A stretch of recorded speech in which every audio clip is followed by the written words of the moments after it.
for this opportunity. I want to say thank you all for being here. Pastor, this forum is presented by North Huntsville Community United for Action. And our goal this year during the election season is to provide an opportunity for members in the community to have an opportunity to hear from the candidates as well as ask questions. So at this point, before we go any further, I want to introduce to you or present to you David Person. Is there anybody in this room that does not know David Person? Okay, there are a couple of people that do not know him. David has been in Huntsville for a few years. I know more than 20. More than 30.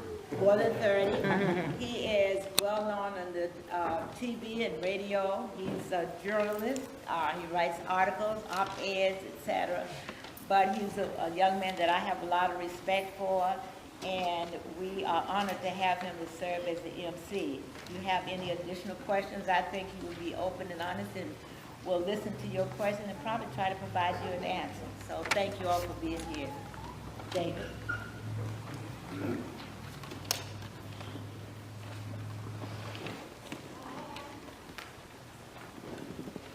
Can you hear me? Oh, great. Yeah, I can hear you too.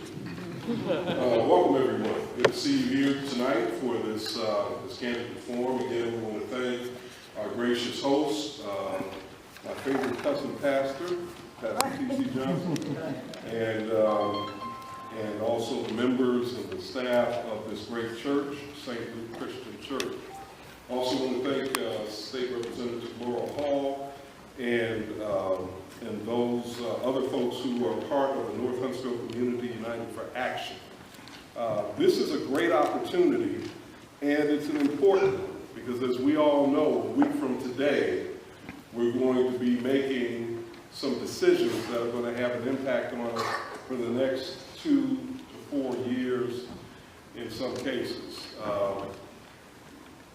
And I don't know about you, but I find myself increasingly concerned about the atmosphere and about the debate, you know, not at a national level, but also at a local level.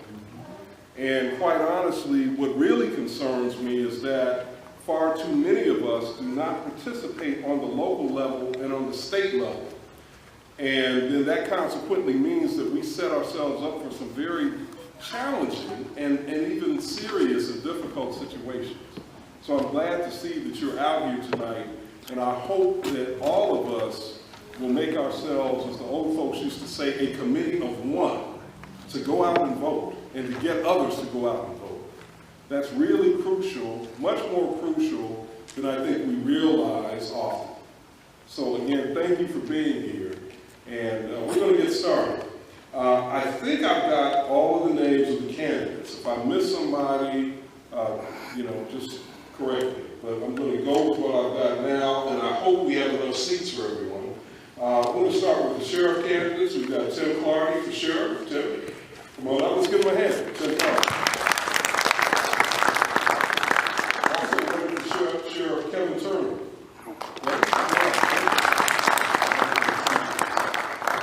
Kevin has the distinction of being our only Republican here tonight, I think.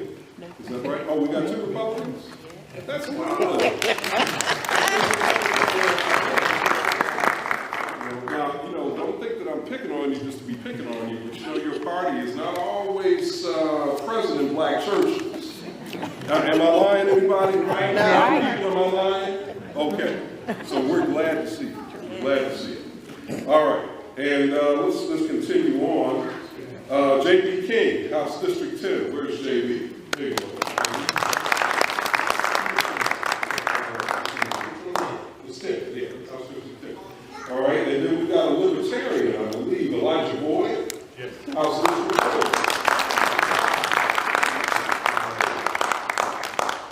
House District 21, Terry Jones. All right, for Public Service Commission Place 2, Kari Powell is here. For Secretary of State, we have Milam.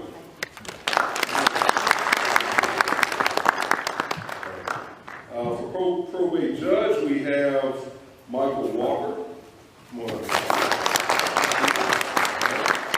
And then last but not least, the other Republican, Frank Barker. Frank. Well, yeah, sit in the preacher. All right.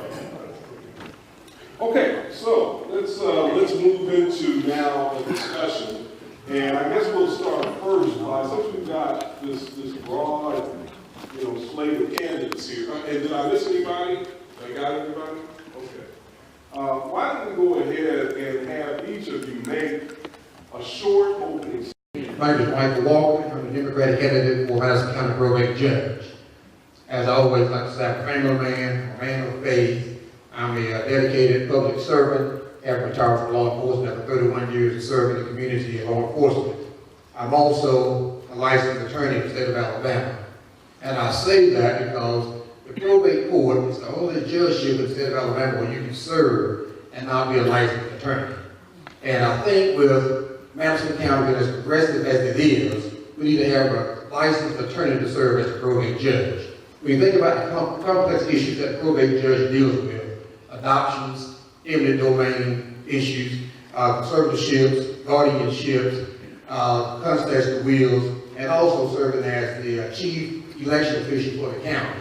I think you should have someone who's learned in the law to serve in that capacity as your probate judge. Part of my platform, as my opponent Mr. Barton stated, is mental health. I feel we need to have someone who's going to be able to go out, sit with our local legislative delegation to see about trying to reinvest in our mental health in the state of Alabama. Also, as a chief election official, as we've seen going around in other areas of the country where polling places are being closed, being shut down, I think we need to have somebody who's going to be there to look out for our voters' interests and make sure that our voters are treated fairly in this county. Michael Walker again, I'm a Madison County Probate Judge, and I hope to have your support. And running for state representative in District 21. I'm a retired educator, taught for 30 years in the Madison County school system, and education is the reason I'm running. The last three years that I've taught, we got a new history books in our class, but we didn't have enough books to give to each student. We only had classroom set. And Madison County is not a poor system, but that's how much funding has been cut to public education. And so I want to go to Montgomery and see if we can't restore the funding. We found out that the Accountability Act had taken $1.4 million out of public schools. If you took that money and gave it back to the classroom, it would put $9,300 into each classroom, not each school, each classroom. And so I want to reverse that. My name is Terry Jones. I'm running for District 21. Okay. So I'm David King. I am also running for State House District 10. I am a Democratic candidate. I'm up here now because I felt like in Alabama, I'm a native Alabamian, we deserve a choice. Bottom line is we need some change in Alabama. Having watched my home state for 42 years of life pretty much, having paid attention to the many ways in which we pull up the rear and we sit at 45, or 46, 47, 48, or 49, in all major categories that measure quality of life, I am just tired of seeing them. I think that we need new voices, new ideas, new people in our democracy.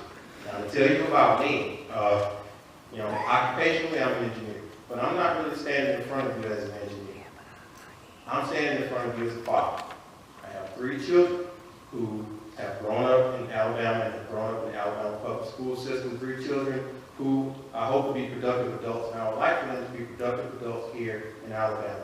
But in order to keep my kids here and your kids here, we need to have health care that's going to keep them here. We need to have jobs that's going to keep them here. We need to have education that's going to keep my grandkids here.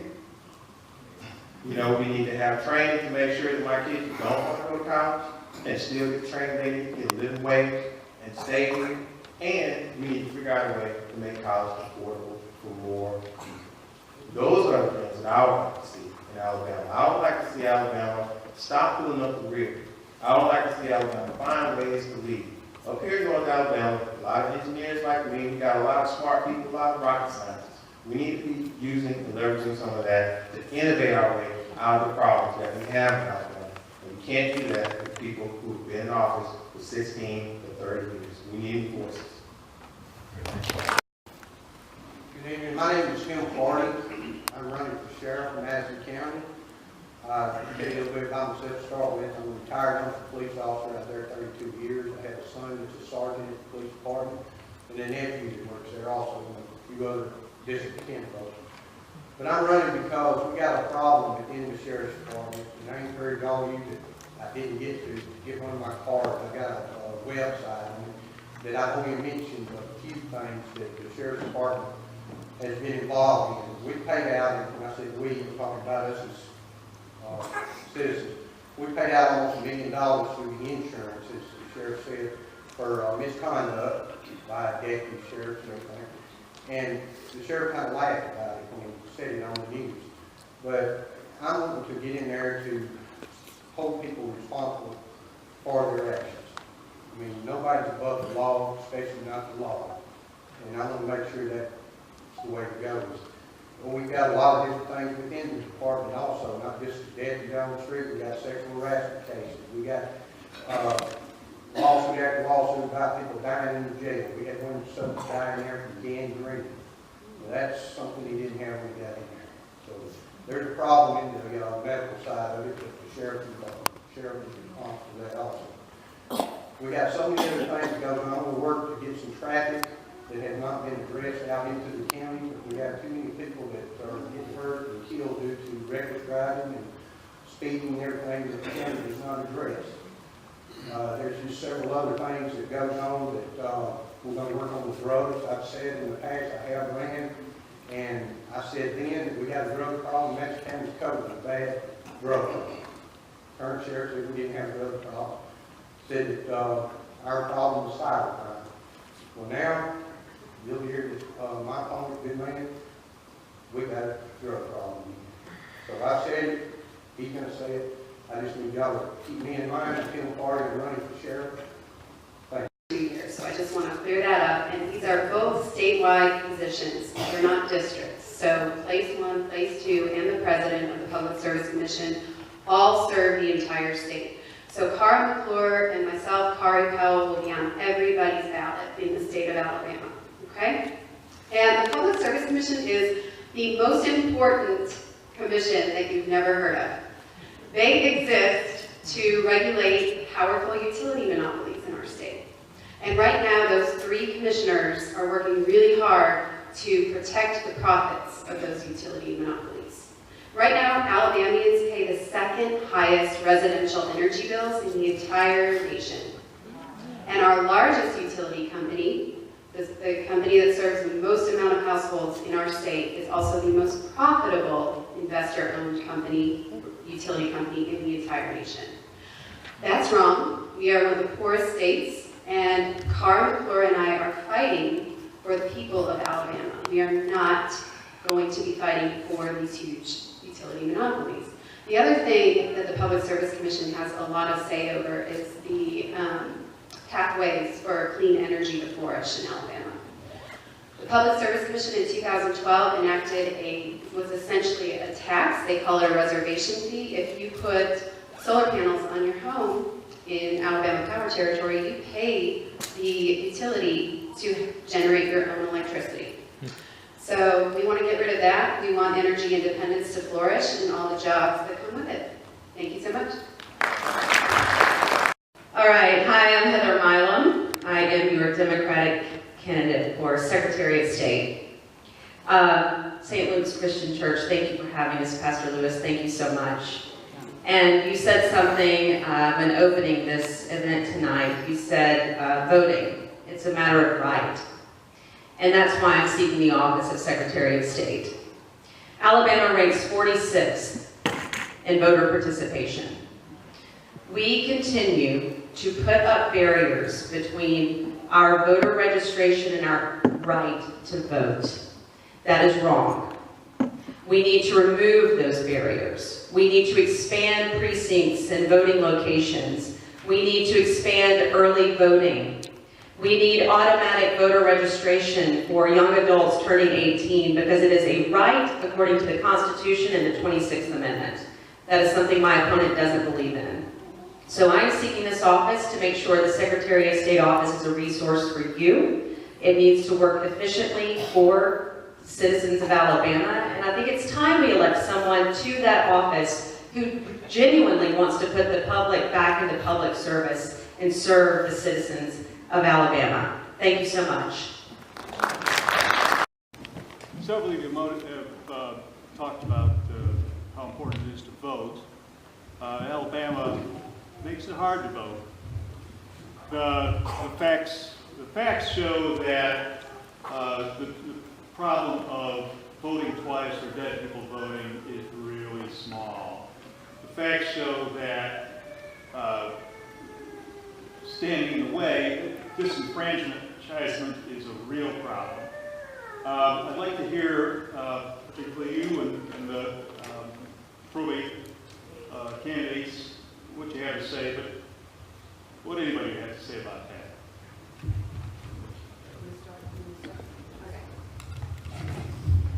All right. So thank you for paying attention to that and for also pointing out the reality of what we're dealing with.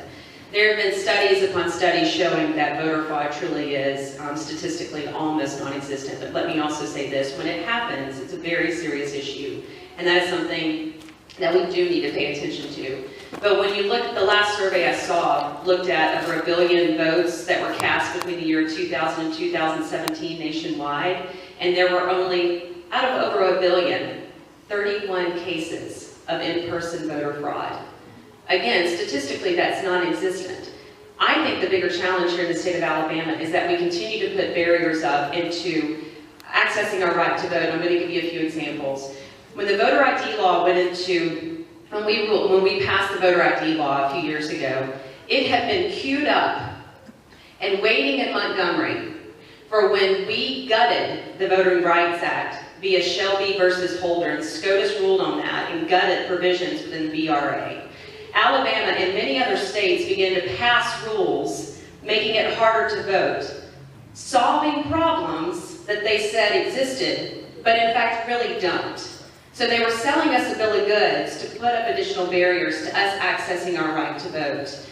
In addition to the voter ID laws, regardless of how you feel about them, it is the law here in the state of Alabama, they also began closing precincts. That not only happened in Alabama, it started happening in Arizona, and in Texas, and in Georgia, and in Alabama, and in North Carolina. This is a strategy. The strategy is to take away our right to vote. That is what's left between us and maintaining our democracy, right? If power continues to be accumulated at the top, what do they not want us to do? Vote. Because we are the majority.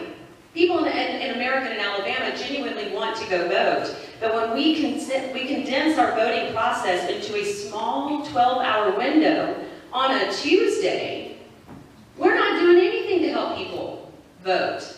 So we've got to change that. So that's kind of what I'll say about that. I'm a little passionate about that. Yes, and kind of go ahead and kind of piggyback on what Heather was saying at this point. It has become a disenfranchisement. There's been, mechanisms put in place to suppress the vote. Now, most of a lot of times with the minority vote. As you mentioned about a lot of the precincts and polling places being closed, especially we've seen recently over in Atlanta where, they were in South Georgia, they began to try to close down some precincts. Those precincts were heavily populated with minorities. And that's why I think it's very important that we get the right people in office, Secretary of State, also probate judges. Because probate judges are the ones who go around and, select the polling places, select the poll workers. And I think it's very important that person going to come in and kind of be let's say, as a watchdog to make sure those things don't happen. On this question of voting, which is very relevant because of what we're going to do a week from now.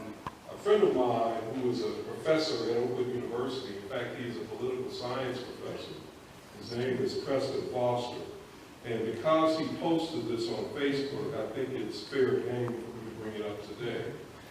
he talked about the fact that, I guess this was a week or two ago, some people went to register to vote at a certain location, and I'm not even sure where it was right now. But they went to register to vote, and they were told that they could no longer register at that location. And the impression that Professor Foster had, and that I recall from his post, was that these folks were sort of given a runaround, and that they were not, the path to voting for them in this particular situation in Madison County was not a clear path. And I don't know if all of those folks that he referenced, and I think some of the college students were even able to register that day. Now, I don't know if they were able to register subsequently, but at least that day, my recollection is that they were not able to register. I would like for the three of you, since you are the ones on the panel tonight who would be dealing with the responsibilities of voting either in the county or in the state, to give me your reaction to that situation and what you would do to ensure that that not happen in the future.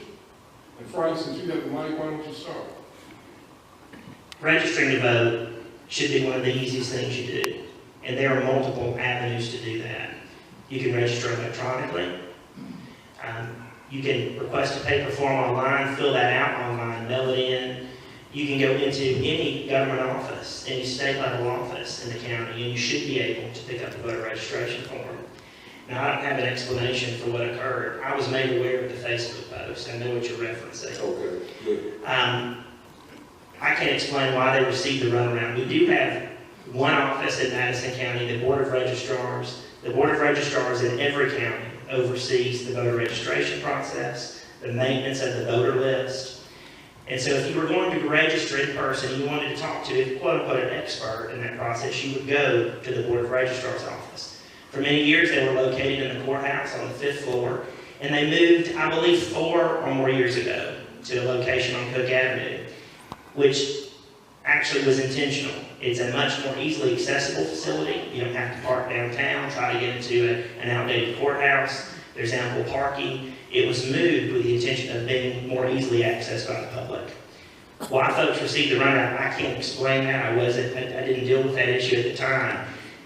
I don't know who turned them away, who redirected them, but there would have been multiple places in the courthouse that they could have gone and picked up a form in the probate judge's office. If I was in the office and they'd come in to see me, I would have said, hey, I'll let you use one of our PCs. Do you want to register online?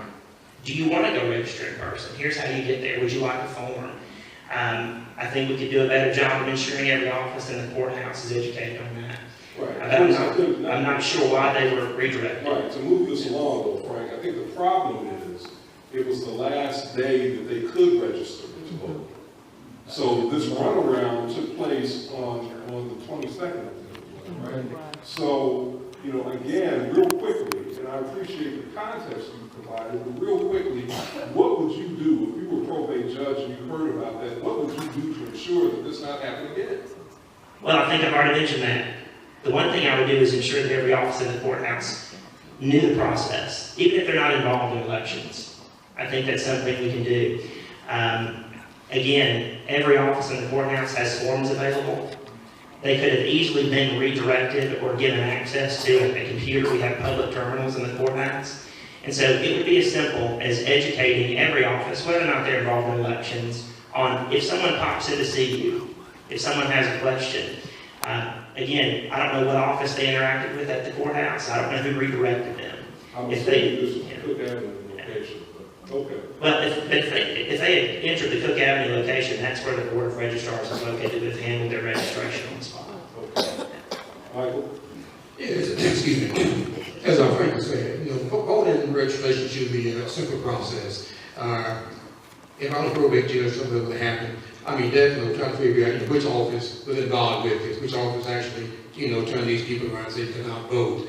Once again, going back to voter education, I also like to kind of piggyback on what my opponent did say here, is to make sure that each office in the courthouse, you know, is familiar with the election process, with the registration process. But I'd also definitely like to meet with those individuals and to do more as far as voter education, registration, education process to try to make it a little more simple at that point. Ellen, anything? I I would just say that there is an app, and you can go to alabamavotes.gov. And so perhaps in that particular office, if there was just a simple notification that said, hey, you don't have to do this on a paper ballot, but you have your smartphone with you, you can download this app here, and this is where you can register to vote. So Maybe I should be asking you all, and if anybody else wants to jump in, Representative Hall, I'm going to recognize your hand as those other two right after I ask this. Maybe I should be asking you instead this question. Does it concern you to hear this? And what do you think the repercussions should be that this happened? Because this makes, I think, a lot of us in the room very suspicious and very concerned. So what hearing that this has happened, what do you think the repercussions should be? So I think what I'm hearing is that this is ground zero for voter rights in the fight to gain the right to vote. And so just because we gutted the VRA doesn't mean that those attacks on our votes haven't gone away. And there are multiple ways in which people can inhibit our ability, whether it's intentional confusion, and I don't know the story, so I can't speak directly to it, and I sure as heck don't want to make some assumptions, right? You know what happens when you assume. So I don't want to make any assumptions, but I do think that, at least speaking from my race, is that if we can put someone into office who is committed to voter rights and voter enfranchisement and voter empowerment, that would go a long way to letting Alabama know, and the nation, quite frankly, that we as a state care a great deal about your individual right to vote. We need champions in Montgomery who say, your vote matters, because here's the thing, fundamentally, if we don't have our vote, we don't have our democracy. It's so important.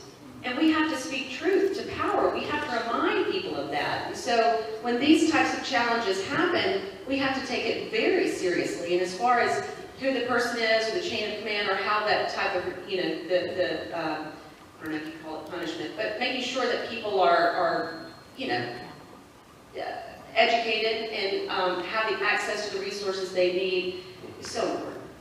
All right, Representative Hall, if you want. I think you pretty much covered it. My only other question was, could you explain why that the Cook Avenue office would be closed or there was nobody there since that was the last day? That to me just doesn't seem to make any sense. Well, the probate judge does not have any authority or oversight over the Board of Registrars. There are times I would like to, or would have liked to. They maintain office hours that are standard with county hours. And I don't have an explanation for you. I can't answer that question. If they were here, of course, I would redirect them. I will tell you, if I can take the liberty to do this. Yes, just quickly. We've done a lot in the time that I've been in the office to condense and provide information to voters in one spot. When I came to work in the office, there were 3 different websites for voting. If you wanted to vote absentee, you had to go to Circuit Park's website. You had questions about voter registration, you went to the Board of Registrars. You had questions about the election process itself, you went to our site. 5, 6 years ago, we created a website called MadisonCountyVotes.com. It is the one-stop shop, if you will, for all countywide races, voting, every piece of information that a voter would need, whether it's registering, whether it's absentee voting, is all in one spot for them. So everything that our office has had the authority or oversight, we've done everything we can. It is extremely unfortunate that someone experienced a runaround on the last day. Again, I can't speak specifically to the situation. I didn't deal with it. I would like to think that it wasn't intentional. I think it goes back to education. I think it also goes a little bit to our media. Prior to every election cycle, now I've been out of the office on leave this year, so I didn't have the opportunity to do this in the primary. But I would call a meeting with all of our local press. It was not a press conference, but it was to brief them on all the deadlines, where to get information, what could be conveyed to the public, and that's something that needs to continue as well. Okay, that's all I have here. Yes, sir. I have a quick question. Stand up for us.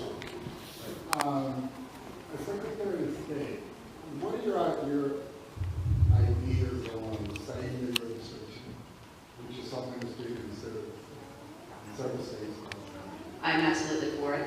Yeah. Yep. And secondarily, what is the general consensus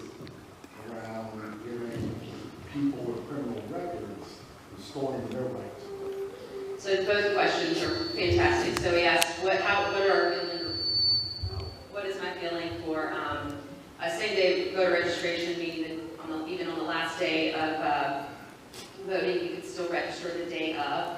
I am for that. Many states do it. We are actually one of only 13 states that doesn't offer some form of early voting, which most people don't know. And also, absentee ballots are not early voting. Absentee ballots based on convenience, you actually risk a Class C felony in the state of Alabama. That too needs to be fixed, but that could be fixed with early voting. For former felons, so last year, Governor Kay Ivey signed into law a bill that defined crimes of moral turpitude. Why is that important? The 1901 Constitution left up crimes of moral turpitude to be interpreted based on local judges throughout the entire state. So what one crime was deemed a felon in this county may not have been deemed a felon in another county. The problem was that there were no consistencies. It was a way in which people could, in power, could keep people away from their vote or put them in jail based on their own interpretation of the law.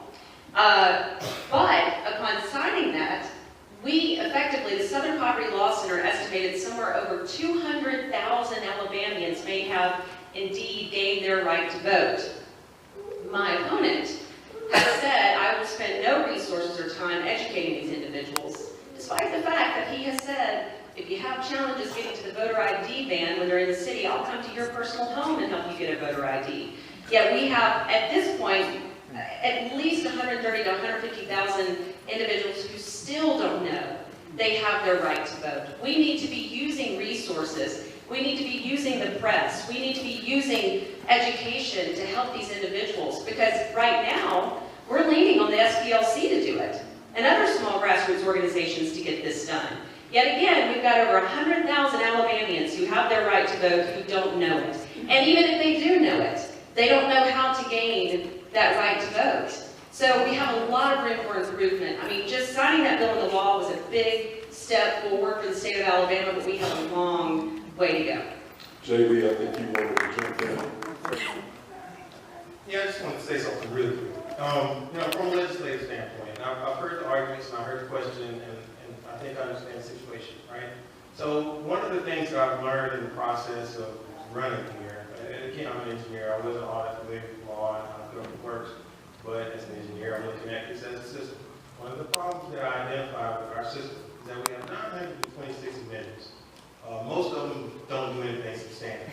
We have 2 amendments on the ballot right now that don't do anything substantive. What we should be doing as legislatures is making sure if we're going to put amendments, they're the kind of amendments that give people like that legal standing to fight to get their right and get their ability to vote. That's something that we can do as legislators if you send us down to Montgomery. That way, we don't, when we're having this argument, that argument can be held in the lawyer's office. And they can go and they can fight and they can say, hey, look, I came on the last day and I was given the runaround, but I have this legal right to register and vote. I was there. But we have to make sure that as a whole government, as a whole system, not just the Secretary of State of Probate, but also as legislators, we need to also play our part in ensuring that there are laws in place that will protect that right for our citizens. Great. Does anybody else, any other candidate want to weigh in on this before we move forward? If I can make a quick pivot Yeah, here. sure. Voter rights are one element of our voice in democracy. The other is the laws that keep third-party candidates off the books, the amount of representation we have in Montgomery. We have one representative per 43,000 residents in Alabama. That is less than the Constitution had when it was originally written. Also, initiative and referendum, an ability for citizens to create their own amendments, pass a petition around the state and get that voted on in a statewide election. It is something that we lack here in Alabama. My opponent, Mike Powell, if he was here, he would tell you that he's sponsored this bill for the last 13 years, but I will tell you that he sponsored this bill for the last 13 years and has not moved it. The right to write our own amendments, to take control of our state is necessary, and that's the other part of our democracy. All right. Any other questions from the floor for any of the candidates? Yes. I have one for Tim Clardy. Okay. Yes. Thank you. Mr. Clardy, the Sheriff's Department is a very unique entity of Madison County Commission, and I have some concerns when you will possibly take this position as an elected official. It's overseen by the County Commission. There have been long-standing issues within the Sheriff's Division that the County Commission controls what you can and cannot do. How will you handle the ongoing problems, the unforeseen problems, if and when you do get in that position?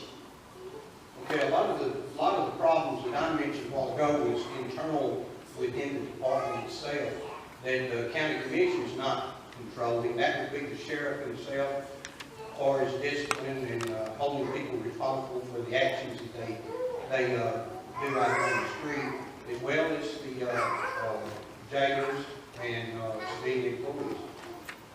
What problems are you? Well, staffing, for one, Okay, that the county controls. they do control it, but just like in our past, our current sheriff waits till the last minute to ask, and just like when he took the jail over, he asked for a large amount of jailers when he knew for several years that he was going to be taking the jail over, where he had been asking for several years for at least a handful, and you know how that works. You just about anything, when you ask for more, you're going to get less, but over the time it adds up. He didn't do that. And I'm not for sure that I've even heard that he was asked in the past for any increase in, like, the dispatchers until now that he's leaving. Very rarely do you hear him asking for an increase in actual personnel out on the street until he's leaving. Now, you've got to bear in mind, like I said, when you're looking, you got to always be looking to the future. We'll never have enough deputies. We'll never have enough jailers. We'll never have enough employees within the sheriff's department to fulfill all the purpose work. We'll never have that. But you got to look ahead, and you got to know the way things work, and you've always got to ask for more, knowing you're going to get less. Okay. Do you know by chance, it used to fall under our former county commissioner, Commissioner Harrison, who you would immediately report to? As a sheriff, you don't report to anyone. Okay. You are your own Entity of the county. You are your own. The only person you report to is you. Everyone out here is the citizens. Well, that sounds a lot about for accountability. Thank you. Yes, ma'am. I got a question. Okay, this is for the sheriffs. What will you implement to deter the gun violence in Northwest Huntsville? And then how will you bridge the gap in the relationship of the citizens in District 1 and 6 and the sheriff's office? Can I answer that? Yes, please. Can I stand up? Sure. Oh. I like to stand up. First off, let me start by saying, over the last 20 years, I have worked the streets as far as working the gun violence. I was a task force agent with ATF working Project Safe Neighborhoods, where we were taking guns back off of violent offenders, gang members, drug dealers. Now, what we have gotten away from is working and doing community policing. I don't know how many people, I recognize so many faces in here, and I don't know if everyone remembers who I was when I did work the community. But I remember. But I'm going to step out here. But I did, one of the big things that I did as a law enforcement officer, not only do you do your job, okay, not only do you work the community and you work to find out who's committing these crimes, but you also get to know who the community is. And that was one of the big things that I did as a law enforcement officer as far as our daily task force is get to know who our community is and know who the problems are in our neighborhood. If you don't know who your community is, if you don't know how to communicate with people on the street, you're not going to know who those people are. They're committing crimes or committing crimes as far as violent crime. Now, can I touch a little bit on the question that you just asked Mr. Clardy? I'll get back to you, Kari. Yes. The rapport that we have with the commission is vital. It is absolutely vital. I'm telling you, yes, we are the sheriff. Yes, you're the chief law enforcement officer in the county. But if you don't have a great working relationship with the county commission, I mean, it's going to be a bad day. You're not going to get the things that you need to police our community, whether it's in the city or in the county. If you know, as far as the staffing goes, you've got to know what you need as a department, and you've got to be able to go and sit down and talk to the commissioners and say, listen, this is what we're doing in our department. This county is growing day by day, year by year. This is not no dirt road, back road county anymore. This is absolutely, Huntsville is going to be the largest county and city in the state in the next 5 and 6 years. We've got to grow with the county.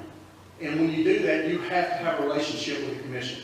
I've done that with the chief investigator, as the chief investigator over the last 8.5, 9 years with the district attorney's office, working hand in hand, not only with the commission, but with the police department, with the Madison Police Department. And I tell you, as far as North Huntsville goes, as far as those districts, that you could not put a person as sheriff that knows those communities better than I do. I assure you, you can ask the people who know me, I'm sure no one knows our community the way I know it. And, you know, you can sit up here and say, well, this child over there's not a problem here. North Huntsville is awesome. We live in a great community. There's only a handful of problems that make our community look bad. Okay? I believe that with everything in my soul, and I'm telling you, I am the guy for the job, and I know how to do this, what you're talking about as far as taking guns off our streets. I have another question.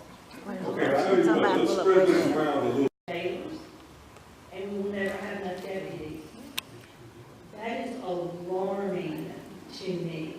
I mean, that is an anxiety attack, that we have a mentality that we are never going to have enough people to Authoritarians? yeah, to guard the criminals.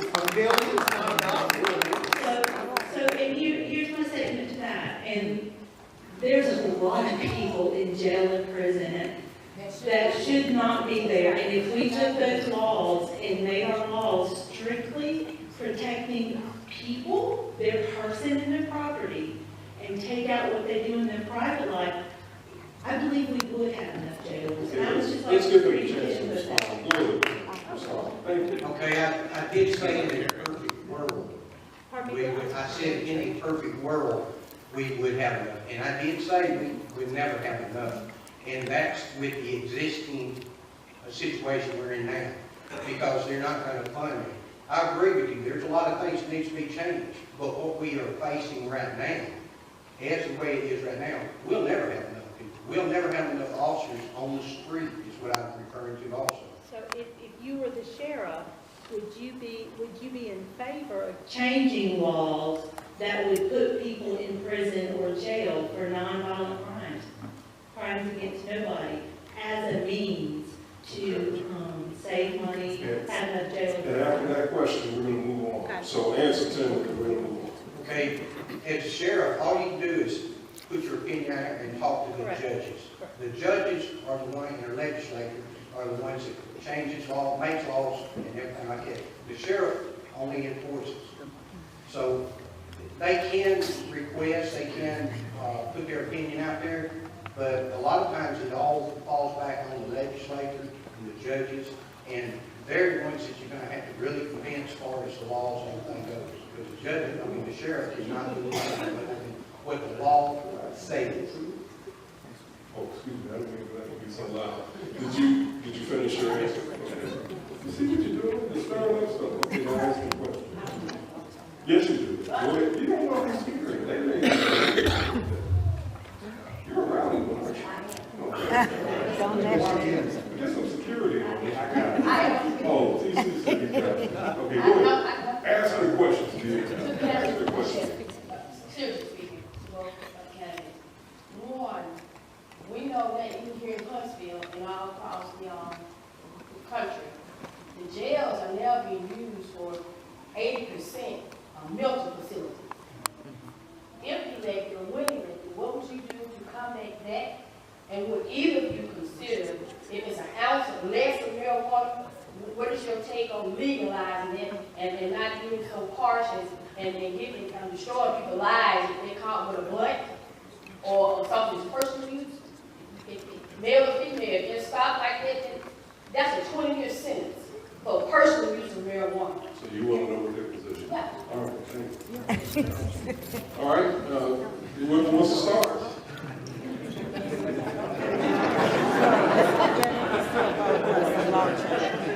I'll answer. Okay. First off, they I are got a using. clock on you too. Yes, sir, I'm sorry. Yep. The answer to the question is yes, the jail is full of cases of mental illness. It is. We're in a bind as a sheriff or the leader of a department, especially a person over the jail.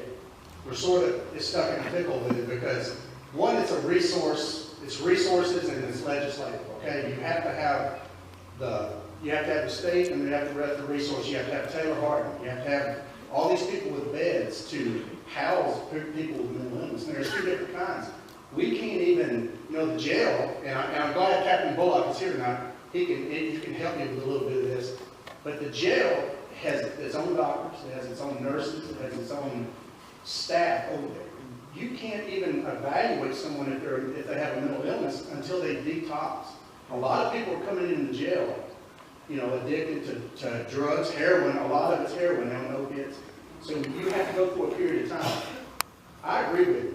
Listen, and as a sheriff, I can't, if I bring you in my facility and you have a mental illness, just because they can house you somewhere else, I can't cut you loose because then I'm liable if you go out and you hurt someone in the community. So we have to house you. We are there to run a jail for someone who's committed a crime. We're going to house you. That's what our job is. Now, as far as marijuana goes, you get caught with an ounce of marijuana. I remember back when I started, I remember people recalling on it, on something like that. It all depends on your record. That's what the judge says. That's what your probation officer says. That's what the parole officer says. It comes back to the judicial house itself as far as what your prior felonies are or prior record is. Now, do I enjoy housing someone over a blunt? No, absolutely not. But it's the law. That's what I'm paid to do is enforce the law. And unfortunately, yes, sir. Yeah, I think we got your answer. Okay, you used the word recog. I'm assuming you meant on the recognizance, right? Yes, sir. Okay, just so to be sure. Okay, Tim, do you want to weigh in on that, on any of that? Or are you going to let Kevin just take all of that? Well, you said y'all were letting me talk, so it's your turn to talk. Okay, go ahead, Tim. Yeah, it's pretty much like what Kevin is saying, you gotta house them, but there is, and you can work along with the probate judge and everything, with mental illness and everything, there is, part of the way of getting around for his courts and everything like that to get them through. But you got to be willing to set up a system where you can work with that, other than just bring them in, hook them up, put them in a cell. Like I said, you will have to detox. But this has been going on the same way for so many years, and nobody seems to want to look at other alternatives and other ways to handle things. So it's kind of like, let's keep going the way it's been going, and we're not going to change. And what about the other part of the question as it relates to being caught with a joint, a blunt? Okay, again, that goes back to, that's like Paul said, as a sheriff, you got to enforce the law. I will not be a selective sheriff, a selective enforcement sheriff. I'm not going to pick and choose what laws I'm going to enforce. If the law says this, then we got to enforce it until we can convince the judges and legislators to look into it and see if there is enough to change it. Okay, Michael, you wanted to say something? Right. I don't think they care. Well, wait. Let's be orderly so that we can. All right, so Michael, go ahead, and you wanted to say something. Elijah, you can. Let me just come with the first part of the question about jails being used as our mental health facilities. On any given day in Madison County, there was approximately about 10,000 residents who was being treated for some type of mental health issues in Madison County. And on any given day in our county jail, if my figures are correct as of today, on any given day, there's approximately about 25% of the inmates housed in our county jail that have some type of mental health illnesses.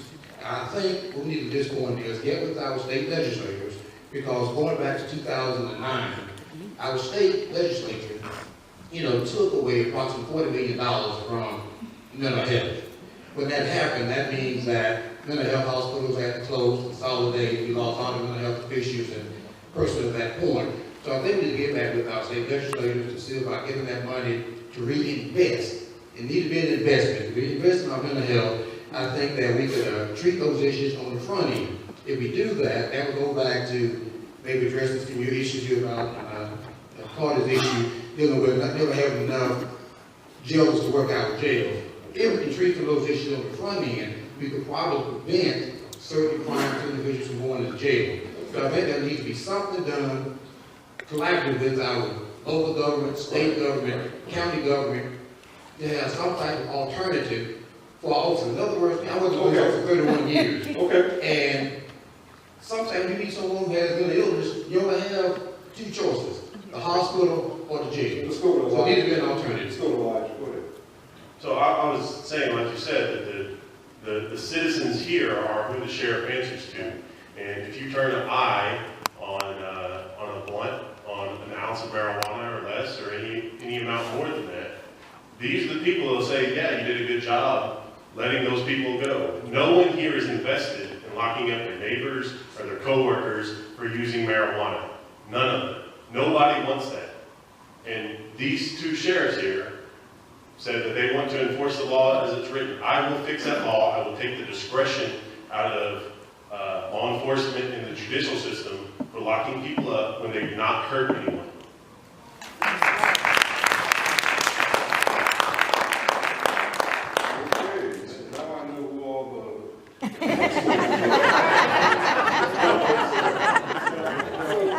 Kind of loud over there.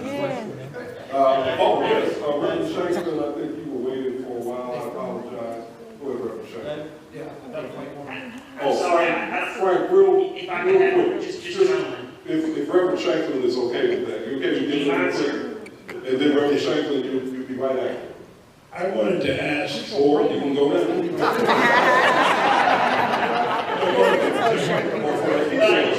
want to reference this. Funding is an issue. We committed nearly 350 people involuntarily last year to the probate court. Over half of those we'd seen 2 or more times. You can throw money at it all day long, and more resources are needed. But we have to work collaboratively. We have a systemic issue. We silo drug abuse and crime. We silo drug abuse and mental health issues. We tell you, most mental health providers, you get your drug abuse issue straightened out, we'll deal with your mental health. We have a much bigger wheel to turn than just putting money in the process. Yes, it's needed. We have a great advantage here in Madison County that you don't see outside of a metro like ours. We have 16 beds in a private facility. We have 32 beds at the hospital. One of our problems is we end up providing services for the counties surrounding us that don't have the resources we have. It is not unusual for the sheriff in another county to call a probate judge and say, hey, I'm dropping someone in the emergency room tonight, and you'll have a petition for a commitment in the morning because we don't have the space to take care of it here.